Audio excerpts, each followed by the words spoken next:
Welcome to the CIRS Group. I am Jacie, And I am Barbara. and today we are talking about Barbara's CIRS story. So, Barbara, can you tell us some of the symptoms you were experiencing that led to your CIRS diagnosis? Yeah. So I started with, I think, mainly GI issues that progressively were getting worse over time. Eventually, September 2020, I was officially diagnosed. I tested and diagnosed with SIBO, or small intestinal bacterial overgrowth.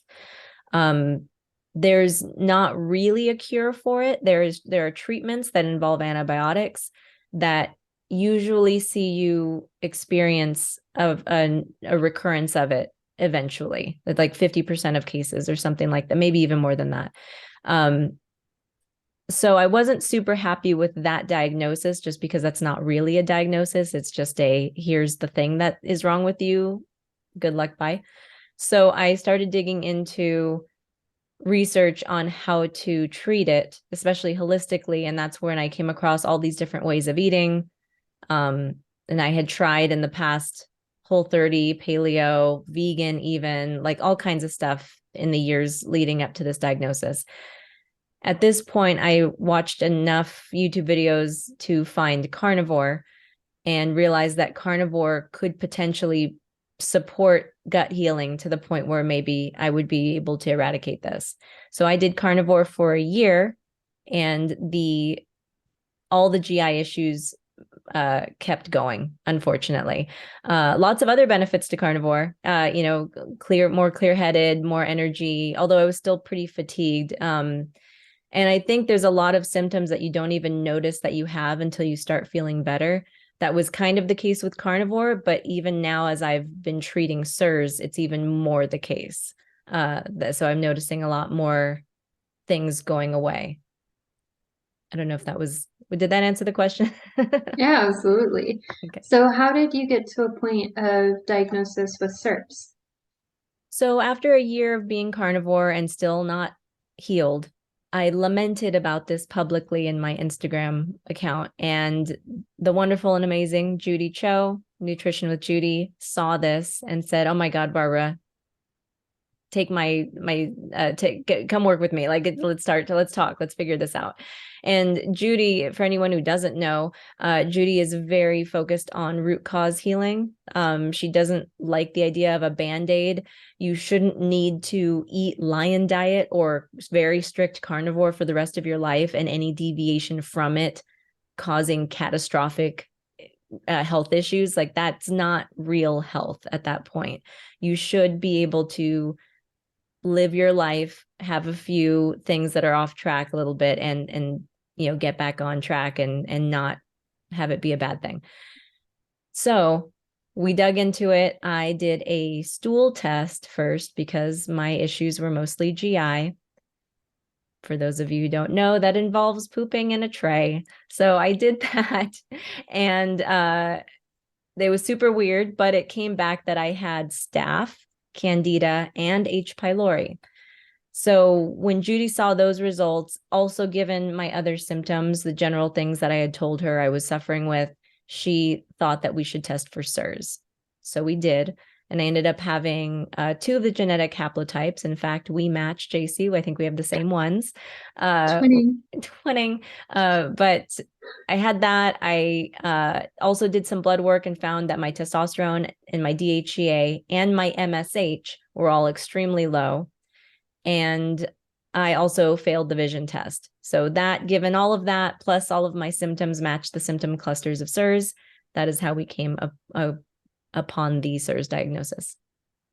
And then you started treatment. How long have you been doing treatment, and how are things going now? I started treatment in July of 2022, and it is now as we record this, the very last week of 2022. Within the first couple months of taking the binders, which is the first step of the CIRS treatment, I felt so much better energy wise. And this is what I was mentioning before. I didn't even realize how chronically fatigued I was until I wasn't. So that has been the biggest benefit that I have already seen with treatment. My GI issues have persisted to some degree. They've gotten better on certain days and then they get worse sometimes. I think sometimes that has to do with how I'm eating. We did just go through the holidays, so that was, its own thing. But also, I just think that it takes time to heal the gut, and I may actually have to do more supportive therapies for gut healing after the CIRS treatment to get fully healed in that respect. That said, I am currently on the last step of the protocol, which is the VIP spray, and that is also supposed to do a lot with gut healing as well. So I'm excited for that. I've been doing the VIP spray, very low dose for 1 month, and now more of the full strength dose for almost a month. So it'll be interesting to see how I improve going forward in the next month or two. Yeah, I'm excited to see what improvements you experience too. Last question for you. What would you say to someone who is kind of on the fence? They have some of the symptoms, they're nervous about pursuing CIRS treatment. What would you say to that person? First of all, I understand.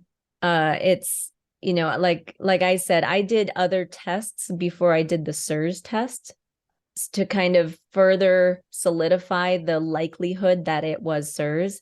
The CIRS testing is expensive. Part of that is the genetic aspect. It's just expensive to test your genetics and to interpret them as well. I relied on Judy for all of that.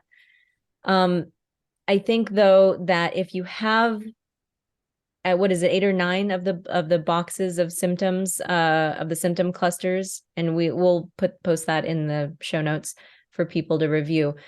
But if you have that many symptoms and you don't feel great and you've been doing tons of stuff to support your health, like being carnivore, you're getting outside, you're breathing fresh air, you're moving, you're exercising, you're sleeping well, and still things suck. I mean, I would rather have an answer to all of that. I would rather know that there's a reason for it. And if that reason is CIRS, then at least there is a tried and true, clinically proven treatment that one can actually do and take.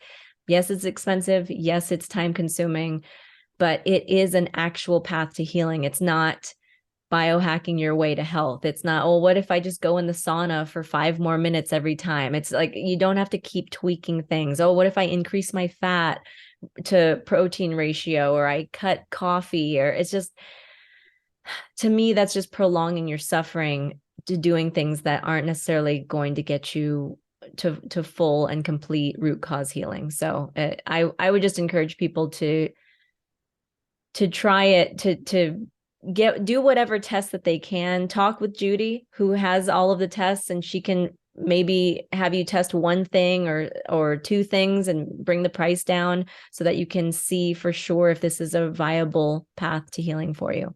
Well, that's awesome. Thank you for sharing, Barbara. Yep, this was fun. And next we will talk to you about your story. For more, just visit the CIRSgroup.com and you can join us there and talk more about your health journey there as well. See you over at the CIRS Group.